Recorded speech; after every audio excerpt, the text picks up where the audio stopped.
My guest today on episode 66 of the Ikigai Podcast is Shogo Tanaka. Shogo Tanaka is a professor of psychology and philosophy at Tokai University in Japan. He received his PhD in philosophical psychology from Tokyo Institute of Technology in 2003.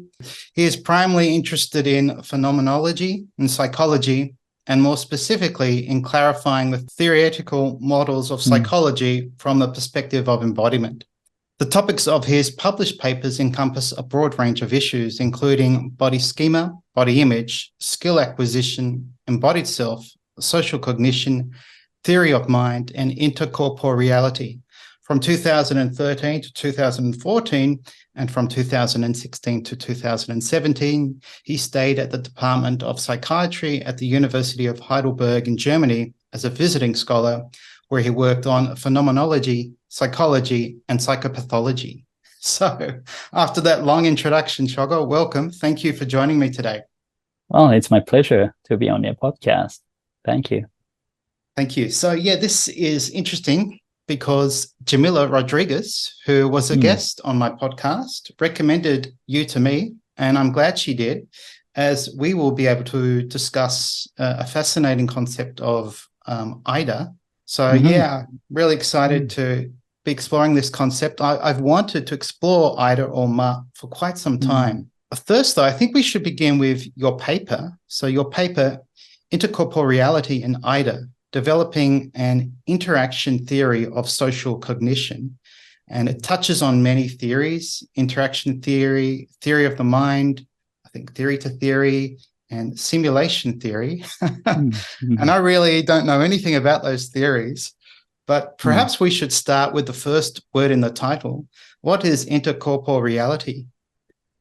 Yes, thank you for the question. Well, it is the very nice point to start with this interview. And intercorporeality is an important concept proposed by a French philosopher, Maurice Merleau-Ponty, in one of his books published in 1950s.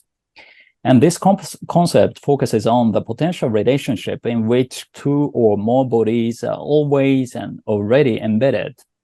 For example, consider the case of contagious yawning. When you see someone else yawn, it will make you yawn as well sometimes. So here is a potential relationship between you and another, and that manifests through yawning. The point is that when you perceive another's bodily action, your body resonates with it and sometimes repeat it through your body. And also it gives you a sense of meaning of another's action. And according to Merleau-Ponty, intercorporeality is the most fundamental dimension of our social understanding. Understanding another's mental state starts from sensory motor capacity to resonate with another's body and action. So there is a kind of perception action loop between one's own body and that of another. So this is the very basic idea of intercorporeality. It already sounds quite complex, but that's when I saw yawning, contagious yawning, it actually reminded me of a teenage memory. And I had a friend, and I think we were hanging out together. One of my friends yawned, and then I think I yawned. Yeah. And he said, yawning is contagious. And we just thought he was joking. He's going, no, it's real. There's a theory behind it.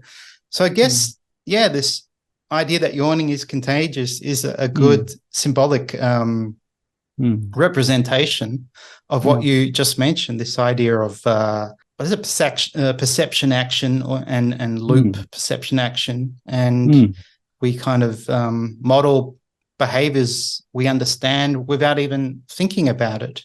So that's right. That's right. It's fascinating. Well, the starting point is that our perception, when we perceive another's action, that potentially invite us to repeat it, or even though we do not repeat it, we feel some sort of feeling that is going on in another's body. So here is a potential link between two bodies. That one is my own and the another's body. So And Merleau-Ponty wanted to emphasize that kind of resonance between two persons, and it must be there if you would like to understand another person's mental states. That was his idea. A fascinating area of research I've never really thought about until I read your paper. So let's move on to Aida. This is a word I'm very familiar with. So I think it was one of the first Japanese words I learned when I started to read. So it has this very basic meaning of in between, but it also has a very different meaning in the context of what we're talking about today. So how would you describe Aida? Okay, Aida is a very common word in Japanese language, and it means simply the gap between two things or two persons. And sometimes it refers to a spatial gap, and other times it refers to a temporal gap between two events. And the interesting point included in the concept of Aida is that it is just a spatial or temporal gap, and itself is nothing. It's just a gap. It's nothing in itself. However, Aida is a sort of creative nothingness through which the relation between two things manifests. Let us take up an example of the so-called personal space. Do you know about personal space? Yes, we don't want to invade people's personal space and get too close to them. Yeah. Great. Well, if you feel intimate with someone else, you will be naturally come closer to that person. But if you see an unfamiliar person, you will never be that close. So in this case, the Aida between two persons is the spatial gap, and gap is just a gap, and it is vacant place, empty place, but through which their relationship manifests. So it is originally nothing, but it is something creative which constructs the relationship between two persons. So, and vice versa, if you can come closer to be a certain person, the Aida will change its aspect, and you will have a chance to communicate and could feel familiar with that person. So Aida is nothing in itself. Let me repeat. Aida is nothing in itself, but when you can focus on it, you will notice how creative it is. This is interesting for me because I've also learned the kanji for Aida can be read as ma, and we'll touch on this later. But one thing I remembered reading or learning is, I guess Aida or ma is like the space between musical notes, and without the space between the notes, the music wouldn't be meaningful. It wouldn't be dynamic. It wouldn't be beautiful. It wouldn't be powerful. So the idea that a gap or nothingness is something creative is really interesting. And in your paper, you reference a Japanese phenomenological psychiatrist, Bin Kimura. So would you like to talk about him and his contribution to Aida? Well, yes. Bin Kimura is who used to be one of the leading figure in the field of phenomenological psychopathology since 1970s. Well, unfortunately, he passed away 2 years ago, but in his later years, since 2000, he was much oriented to philosophy. So probably we can say that he started his career as a psychiatrist, but he died as a philosopher. And I like Kimura's work on Aida. So let me talk about a bit on his work on Aida.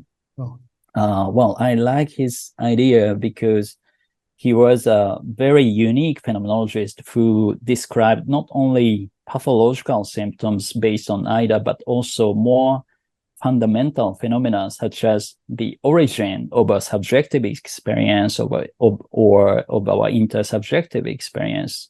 Well, according to his view, the origin of a subjectivity is in Aida. Aida means, in between. And Aida of one's body, according to him, the origin of a subjective experience is in Aida of one's own body and the surrounding environment. not really comes from within the body, but it is in between the body and the surrounding environment. And you can have, probably you can have the same sort of subjective experience because your body is anchored in a certain environment, and the body can keep the same tendency of actions. For example, you may repeat particular emotional experiences when you sing in a choir, being surrounded by the same people, or just singing in the same church or in the same hall. And intersubjective experiences are given in the same manner. When you are embedded within a certain interpersonal environment, you can share senses of mood with others, such as vibrant or cohesive or calm or dull, and so on. So Kimura's focus is always on the creativity of nothingness that I referred to earlier. He's one who tried to base the notions of subjectivity and intersubjectivity on nothingness. And I think his view is continuous to the tradition of Japanese philosophy, such as Kitaro Nishida's, which emphasizes the notion of nothingness. Well, I hope it doesn't sound so complicated, but if it sounds very complicated, I'm gonna explain. Well, we'll get there. For me, reading your paper was, in a way, a challenge, because I was thinking, wow, I've never read some of these words before. I've never contemplated some of these ideas, but as I read through the paper, it really started to resonate with me. And these themes of, I guess, our interpersonal relationships, environmental conditioning, how we create this synergy with others. It was, really eye-opening. So I recommend definitely reading your paper if our audience is into this sort of thing. And as I mentioned before, the kanji for Aida can be also read as ma. So is there a difference in nuance or meaning between ma and Aida? Well, I think so. Well, both are, coming from the same word, so the very basic meaning is the same, but the Aida is rather focused on a kind of static and spatial aspect, whereas ma is rather used to refer to a more dynamic and temporal aspect of Aida. And let me give you a few examples. When people say maga warui, well, it could be translated as the timing is bad. The timing is not very well. And it refers to the fact that the ongoing interpersonal interactions among people are not very well combined in their timings. So they are not very well synchronized, and the people are sharing that kind of bad mood or awkward mood derived from it. Okay, and another example is ma wo awaseru. Ma wo awaseru. It could be translated as adjusting the temporality with others, and it refers to the situation in which you are trying to interact with another person in an appropriate timing to mesh better in their communication. So in both cases, ma refers to the creativity of time, timing, and temporality in interpersonal interactions. So this would be the difference between Aida and ma. Yeah. Yes, I've seen ma referenced to no theater, I guess the silence between these kind of sharp sounds, and also in architecture. And there was a Japanese architect who described ma as, what did he say? He said ma is glorious, or it's just so beautiful to have this space. And he really loved this idea of ma in architecture. So it was it might be hard for, I think, our audience to maybe understand, but I think they'll gain an appreciation as we keep discussing this theme of Aida or ma. And in this context of interpersonal relationships is interesting, and I haven't really thought about that. So you write that Aida is a very practical notion to describe interpersonal relations. So would you like to elaborate on that? Yeah, thank you. Well, So once again, please remember that the notion of Aida, well, is continuous to the concept of intercorporeality. As I told you before, intercorporeality manifests through an action and perception loop between the self and another. So Aida is the spatial or temporal gap between them through which an action perception loop appears. So if so, that would mean that we can adjust Aida through our perception and action in interpersonal scenes. The easiest example is personal space that I referred earlier already. If you hope to construct more close and intimate relationship, you need to go a step further to that person, making the Aida smaller. The close Aida would change your relationship. And another example is to just adjust the temporal Aida with others. When you feel uncomfortable with someone, that sense partly derives from temporal Aida, I guess. Maybe you can change the pace of your talk, or you can take an enough interval to invite others to speak more about themselves, or vice versa. And another point is nonverbal signals, your facial expressions or gestures or postures or personal space. All these signals are potentially perceived by others and invite them to react in a certain manner through Aida or through intercorporeality. And if your signals are intertwined very well with those of others, you will have more sense of being connected and being able to communicate with others. Yeah, I remember reading that and I thought, wow, that is so true. You walk down the street, you see a stranger, you smile, they'll smile. Yeah.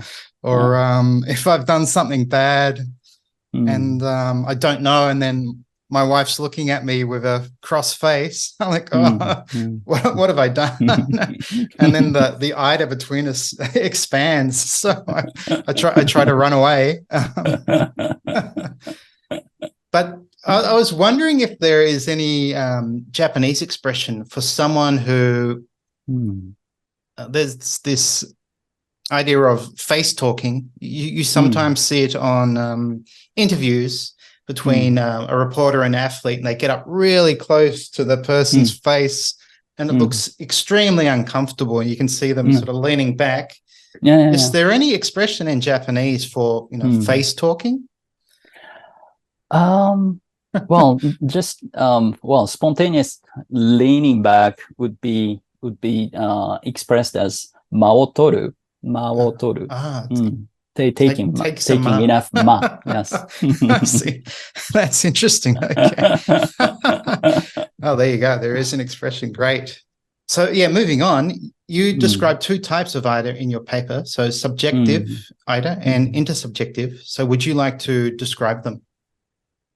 Okay, so my understanding of Aida, derives from Kimura's idea. So just let me explain a bit his idea that, he starts describing the experience of Aida from a subjective perspective, that our subjectivity is something emerged through our embodied interaction with the surrounding environment. So this is a kind of subjective dimension of Aida, but our surrounding environment always includes other people. So it becomes intersubjective because our embodied interaction with the surrounding environment always involving some other people within the environment. So, our experience becomes naturally intersubjective. My subjective experience is totally continuous to intersubjective experiences that are shared with the people in the surrounding environment. So is it enough, my explanation? I think so. I actually have a question on this idea of intersubjective Aida. I have the impression Japanese are far more, they're far more socially aware, I think. And so I guess we could say they're far more intersubjectively aware of Aida. And I guess an expression that comes to mind is kuki o yomu, like reading the air. Yeah, exactly. So would that be an example of this idea of intersubjective Aida? Yeah. Great. Yeah, that is perfectly. Yes. Yeah. Whereas perhaps in Australia, our consciousness of space and being aware of someone else's feelings, we're not so concerned about. Well, probably, yeah. Well, from my perspective, Japanese people tends to read cookie too much, and it makes me feel a bit uncomfortable when I feel obliged to respond that kind of air. I see.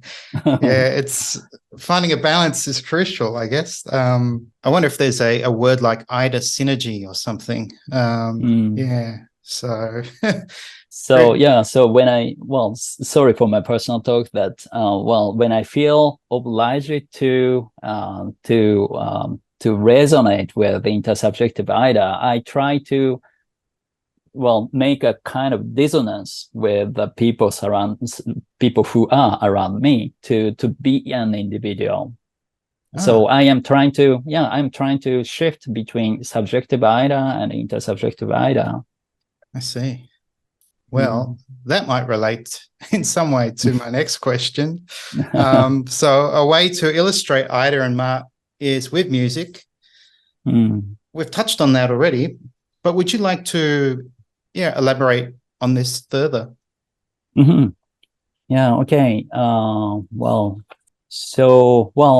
Kimura taking up an experience of music ensemble to explain his idea of Aida, and music ensemble is a great example to explain Aida and Ma, because the experience itself tells us that our subjective experience could occur as an intersubjective or continuous to an intersubjective experience. Well, if this Aida sounds still abstract, please imagine that you are singing in a choir. It's much easier to understand. You are singing a certain part of the whole music, but at the same time you are listening to the whole music, and you feel that your part is perfectly merged into the whole.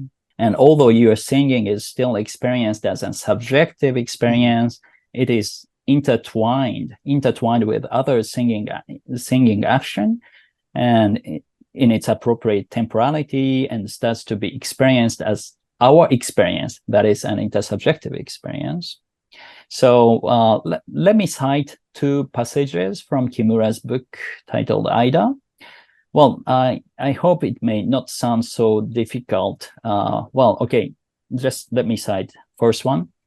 The music echoing in the virtual space of Aida, which is at the same time the interior and the exterior of each participant, now has organic life of its own, accompanied with its autonomy beyond each player's individual will.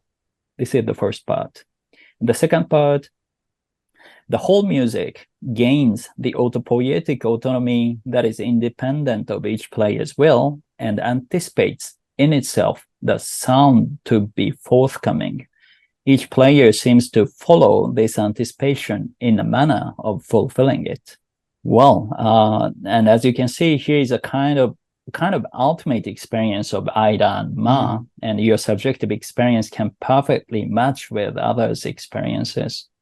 Yeah, that's very descriptive of something like an orchestra or choir, and you have all these individuals playing, their own piece or part of the music, but it's all intersubjective, and we kind of associate that piece of music to almost like one entity. It's an orchestra. It's not 20 or 30 different players. And it's also amazing how powerful a choir is when you have these people singing, I guess, in unison, or they're singing different parts. And it seems far more, I guess, powerful or at least interesting than perhaps someone singing alone. Yeah. So... yeah, I think it is kind of very encouraging experience as well. I think there's some really good examples of this. I think they call them flash mobs, where you see people going about their day in the city, and then someone starts playing the violin, and then before you know it, you've got 30 musicians all playing or singing together, and it stops everyone in their tracks, and they all are captivated by this performance, I guess, of Aida in the music, or intersubjectivity. Flash mob has a really special power to invite others who are sharing the same physical Aida to join in the intersubjective experiences. Awesome. Well, let's go down from, I guess, this idea of group to two people, and you touch on, is it dyadic? Dyadic. Sorry, dyadic interaction. The interaction between two people, and this got me thinking. So, please touch on that.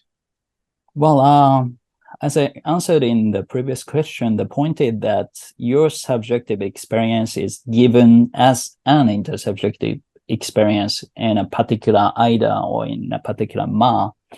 So this is the explanation for the Japanese word that you would like to refer to Ishin Denshin. I don't know how to translate into English. Do you know any idea about that? No, I remember someone a Japanese friend telling me this years ago. I thought, what, you're psychic? They're going, no, we're not psychic, but it's I guess it could be understood as communion of mind with mind, or understanding the other's mind, obviously through life experience and context, and again, maybe being so socially aware. But we don't really have a word for it other than your psychic. Communion, communion of mind with mind. Communion of mind with mind. Well, it grasps some sense of Ishin Denshin. Well, what I would like to emphasize is that mind must be embodied. So, we should not take that kind of experience suppose as telepathy or psychic, but that happens because our mind is totally embodied, and our sense of subjectivity is always in resonance with another's body. So this is the baseline of Ishin Denshin could happen. That's what came to mind when I was reading this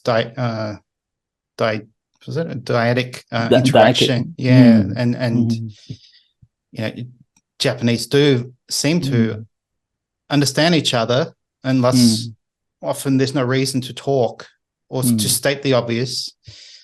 And it also reminds me of the Japanese language, how often Japanese speak in verbs, and they don't say the object or subject.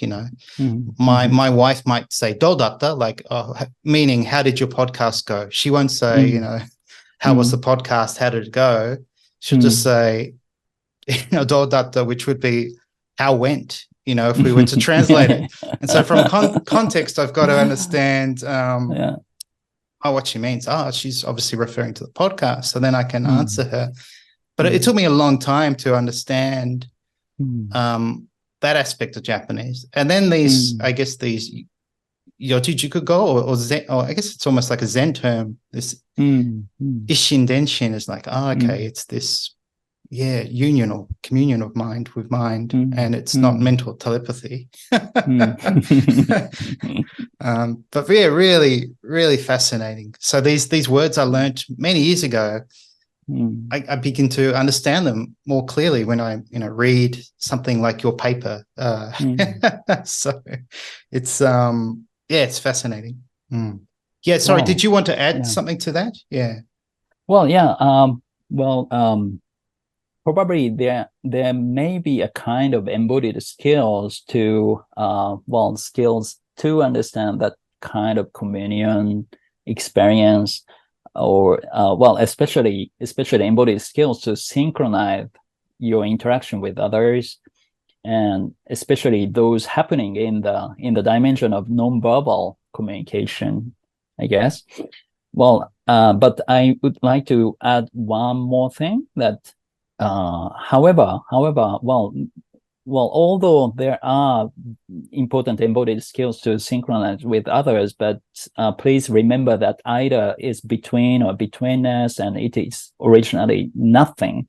So if it is nothing, it cannot be controlled by your spontaneous will. What you can do is just to adjust your body and keep it tuned to the Aida. That is what I would like to emphasize. Okay. So and are you doing that at times subconsciously, but other times consciously, perhaps? Yeah. Depending on, I guess, if you're having a very important meeting with someone, you'd be very conscious of Aida. Yeah, I mean, I recently learned, I think I learned this a while ago, but I think in the exchange of business cards, I didn't know that the senior persons or recognizing the senior person, the person offering their card to the senior person would lower their card. And that might be a type of respectful Aida or something. Yeah. Yeah, I didn't know that for years. I just thought they exchanged cards, but I didn't know, okay, you actually lower your card, a few centimeters to show this respect to someone who's senior in status. So, yeah, it must be very hard sometimes to be Japanese, doing business and living in Japan with all these social cues and things you have to be aware of, including Aida. Yeah.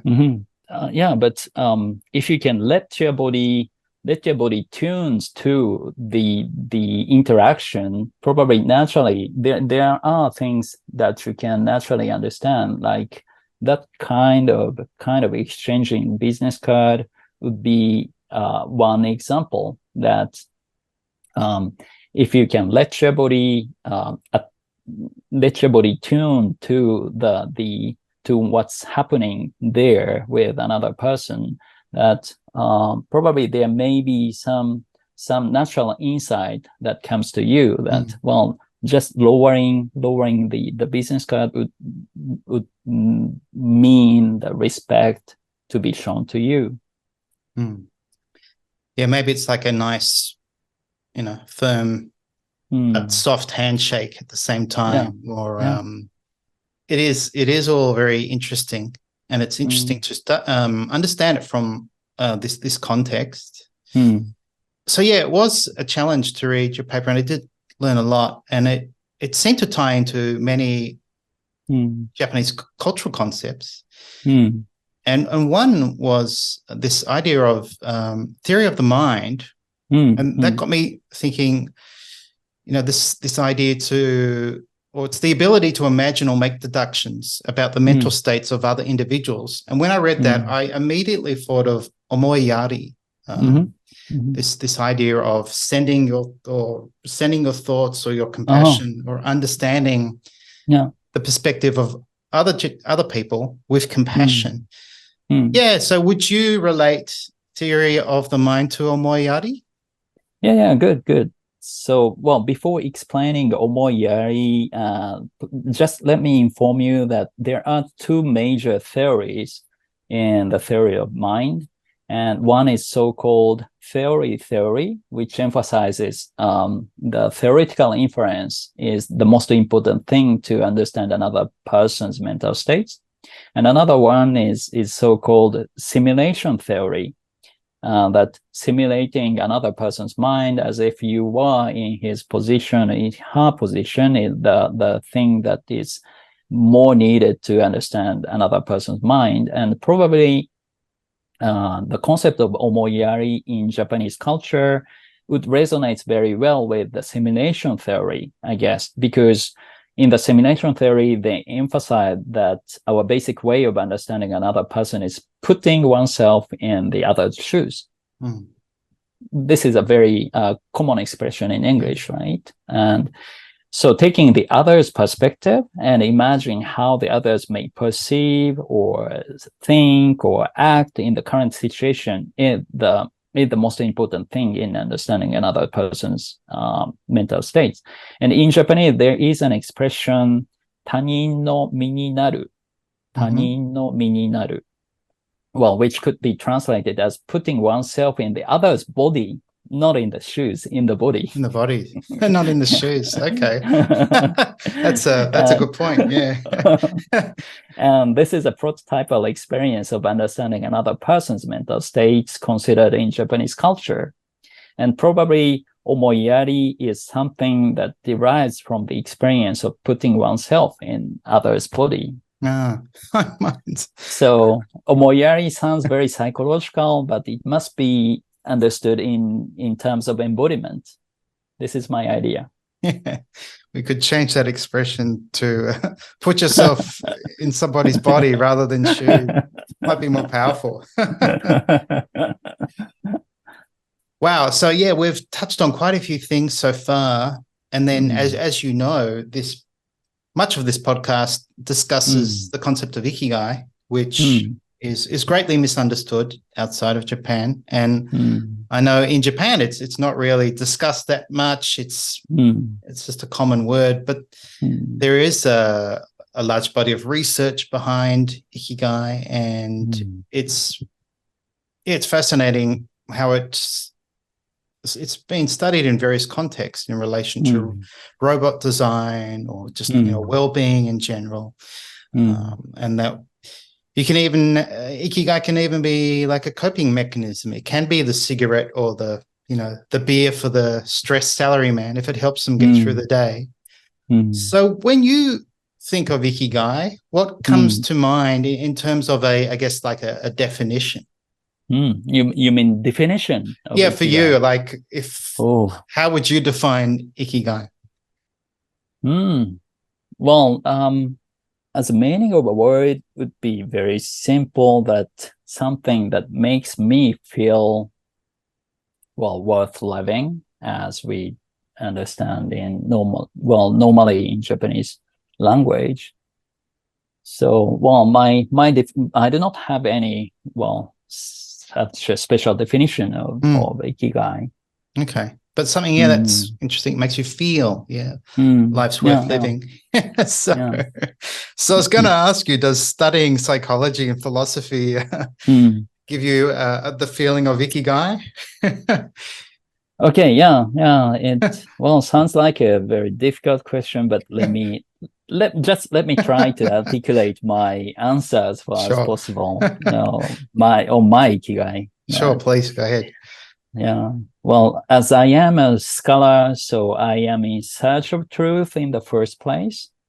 So the search of truth is the most important process that make my life worth living. And to be exaggerated a bit, the truth for which I can live and the truth for which I can die is the most important thing in my life. And what I have found as truth so far is the idea or the concept of embodiment. And our body, the ultimate source of knowledge, wisdom, and the self. And the embodied self is something that always emerges through embodied interaction with the surrounding embodiment, not comes from within, but interaction with the surrounding embodiment. And in other words, my embodied self is always embedded within Aida of myself and the environment, or Aida of myself and the others. If so, what I found that truth is not confined within my personal and private self, but it's related to the others and the environment that may constitute important parts of myself. So taking care of the others and taking care of the environment is the continuous part of my Ikigai. The best word to describe this part would be, the best word to describe this part of my Ikigai would be love. Oh, nice. And loving the others as I love myself, or loving the environment as I love myself is an expression of what I found as truth. So in this regard, I can say that truth and love would be my Ikigai. I can relate. I often describe Ikigai as like intimacy. We can have emotional intimacy, intellectual intimacy, obviously physical, but we can have an intimacy with, with nature. So I definitely, feel it could be described as a type of love. And I guess if we frame it in this embodied perspective, I guess it would be, a good advice would be to say, go out more, have more experiences, meet more people, do different things, and try to tune into your bodily awareness with each experience. And I think in today's world, we're not doing that. We're spending a lot of time in front of the TV or our screens. I mean, as a child, probably, and you as a child, you probably played outside a lot. I used to, ride my bike or play street cricket or street football. And I just don't see kids doing that anymore. Yeah. So is there any concern for you where you think, wow, we're instead of having more bodily awareness or these experiences of embodiment, we seem to be having less due to technology? Well, technology would be ambiguous in that sense because, technology help a lot to create new type of environments involving others as avatars. So even though in a virtual space, we are experiencing some sort of Aida in virtual space as well. So I do not totally deny that the new environment, like virtual reality created by information technology, that is not really good to sophisticate our sense of embodiment. But our original experience is very original. Well, the term originality is a very tricky word in philosophy, but just let me say that our original experience with this physical body, with putting this physical body in a certain environment, is really, really important to grasp what's going on. In the environment and what's going on in the others' mental states. So probably this is the prototype to understand the world and to understand the meaning of one's own being. So the technology and the virtual environment should be secondary in that sense. I agree. Yeah, it is sort of, it's fascinating where we're headed. And I mean, I'm very fortunate that we can have this conversation through technology, and I guess through our conversation, there is this experience of Aida or Ma as we talk. So we can embody that experience as well. So technology does help us in many ways. So thank you, Shogo, for joining me today. I really enjoyed reading your paper. I learned so much, and I enjoyed our conversation. How can people reach out to you or find you if they'd like to learn more about your work? Well, just searching on Google Scholar, that's fine. You can have many access to my published articles. So if you're interested in my research, just send an email to me. That's fine. Awesome. All right, we'll link to your Google Scholar page in the show notes of this podcast. Great. Thank you so much for joining me. Well, thank you for having me. I really enjoyed. It's my pleasure. Maybe we'll do it again on a different concept.